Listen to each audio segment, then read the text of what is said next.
चलती रेलगाड़ी को उसी गाड़ी में यात्रा कर रहे एक व्यक्ति ने अचानक जंजीर खींचकर रोक दिया। रेल कर्मचारी तुरंत उस डब्बे में पहुंचे और गाड़ी रोके जाने का कारण पूछा। उस व्यक्ति ने बताया कि वहां से 5 किलोमीटर दूर रेल की पटरी उखड़ी हुई है। जब रेल कर्मचारियों ने वास्तविकता जानी तो उस व्यक्ति की बात सही निकली। वे व्यक्ति थे डॉक्टर मोक्षगुंडम विश्वेश्वरैया। विश्वेश्वरैया एक इंजीनियर थे जिन्होंने गाड़ी की आवाज मात्र से इतनी दूरी पर रेल लाइनों में खराबी बता दी थी।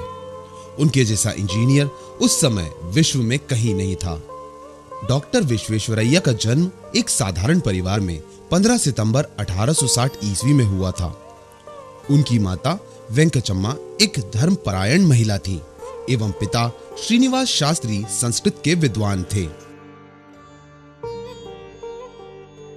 बेंगलुरु से 38 किलोमीटर दूर स्थित मुदेनहल्ली गांव में जन्मे मोक्षगुंडम के परिवार की आर्थिक स्थिति अच्छी नहीं थी। कुर्ग परिवार के बच्चों को पढ़ाकर उन्होंने बेंगलुरु से हाई स्कूल प्रथम श्रेणी में उत्तीर्ण किया। इसके बाद मैसूर सरकार की आर्थिक सहायता से पूना से इंजीनियरिंग की परीक्षा विशेष योग्यता के साथ इन्होंने उत्तीर्ण की। इस पर बंबई सरकार ने उन्हें सहायक अभियंता के पद पर नियुक्ति दी। इंजीनियर के रूप में मोक्षगुंडम ने बांधों से व्यर्थ बहने वाले पानी को रोकने के लिए ब्लॉक पद्धति का आविष्कार किया। हैदराबाद की मूसा नदी में बाढ़ से होने वाले जान माल की क्षति को रोकने के लिए उन्होंने नदी पर बांध बनाने की योजना बनाई जो सफल रही। नदी किनारे उन्होंने सुंदर पार्क विकसित किए जो आज भी हैदराबाद शहर की शोभा है। उनकी प्रमुख देन कावेरी नदी पर कृष्ण सागर बांध का निर्माण थी। वह उस समय एशिया का सबसे बड़ा बांध था। बांध बन जाने से मैसूर राज्य की काया ही पलट गई। इसी बांध से विद्युत उत्पादन का कार्य प्रारंभ हुआ जो वरदान सिद्ध हुआ। मुख्य अभियंता रहते हुए उनके कार्य से प्रभावित होकर मैसूर के महाराज कृष्णराज वडियार ने उन्हें दीवान बनाया। महाराज अपना शासन चलाने के लिए 3 मंत्री नियुक्त करते थे। उन्हीं में से एक मुख्यमंत्री होता था जिसे दीवान कहा जाता था। इस पद पर रहते हुए भी उन्होंने पूर्ण निष्ठा और ईमानदारी के साथ काम किया। उनका प्रत्येक कार्य योजनाबद्ध एवं नियत समय पर होता था। अधिकारियों के साथ ही वे आम जनता से भी विचार विमर्श करके निर्णय लेते थे। मोक्षगुंडम ने शिक्षा एवं महिला शिक्षा पर बल दिया था। जगह जगह इन्होंने स्कूल खोले। लड़कियों की शिक्षा के लिए इन्होंने मैसूर में पहला डिग्री कॉलेज खोला। मैसूर विश्वविद्यालय भी इन्हीं के प्रयासों का ही परिणाम है।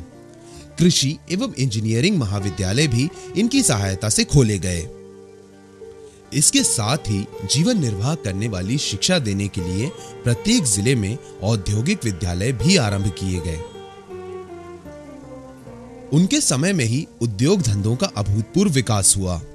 Mysore sandal oil factory, Mysore soap factory, Bhadravati लौह और इस्पात कारखानों की स्थापना की गई जिनसे साबुन, तेल या इस्पात निर्यात होता था।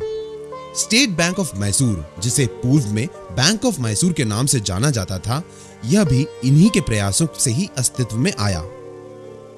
6 वर्ष बाद 1917 में वे स्वेच्छा से दीवान पद से सेवानिवृत्त हो गए। सेवानिवृत्ति के पश्चात उन्होंने बेंगलुरु में हिंदुस्तान एयरक्राफ्ट फैक्ट्री, जिसे आज हिंदुस्तान एरोनॉटिक्स के नाम से जाना जाता है, एवं प्रीमियम ऑटोमोबाइल्स फैक्ट्री स्थापित करवाई। दिल्ली में भारत की नियोजित राजधानी बनाने में डॉक्टर मोक्षगुंडम ने सलाहकार की भूमिका भी निभाई। उन्होंने अर्थशास्त्र एवं नियोजित विकास के लिए भारत का पुनर्निर्माण और भारत के लिए सुनियोजित अर्थव्यवस्था नामक प्रसिद्ध पुस्तकें भी लिखी। डॉक्टर मोक्षगुंडम विश्वेश्वरैया की उपलब्धियों के लिए ही उन्हें 1955 में भारत रत्न की उपाधि से सम्मानित किया गया। भारत में हर साल इनका जन्मदिन यानी कि 15 सितंबर का दिन इंजीनियर्स डे के रूप में मनाया जाता है। डॉक्टर मोक्षगुंडम का अनुसरण किया जाए तो व्यक्ति अपना शारीरिक, मानसिक, सामाजिक, धार्मिक एवं आर्थिक विकास सहज ही कर सकता है। जिस व्यक्ति ने इनमें से एक के लिए भी प्रयास किया होता तो भी वह प्रशंसा व कृतज्ञता का पात्र होता। डॉक्टर मोक्षगुंडम विश्वेश्वरैया ने ये सभी काम किए थे, वह भी वर्षों पहले, जब देश पराधीन था और बहुत कम लोगों की अध्ययन में रुचि थी। ऐसे चमत्कारी व्यक्ति पर देश को गर्व होना स्वाभाविक है। इस वर्ष हम मोक्षगुंडम जी की 151वीं वर्षगांठ मना रहे हैं। विद्यार्थियों के लिए मोक्षगुंडम प्रेरणा का स्रोत रहे हैं। अपने जीवन में उन्होंने कई महान कार्य किए। इसी से सीख लेते हुए हमारी युवा पीढ़ी भी देश के लिए कुछ न कुछ महान करेगी, ऐसी हम आशा करते हैं।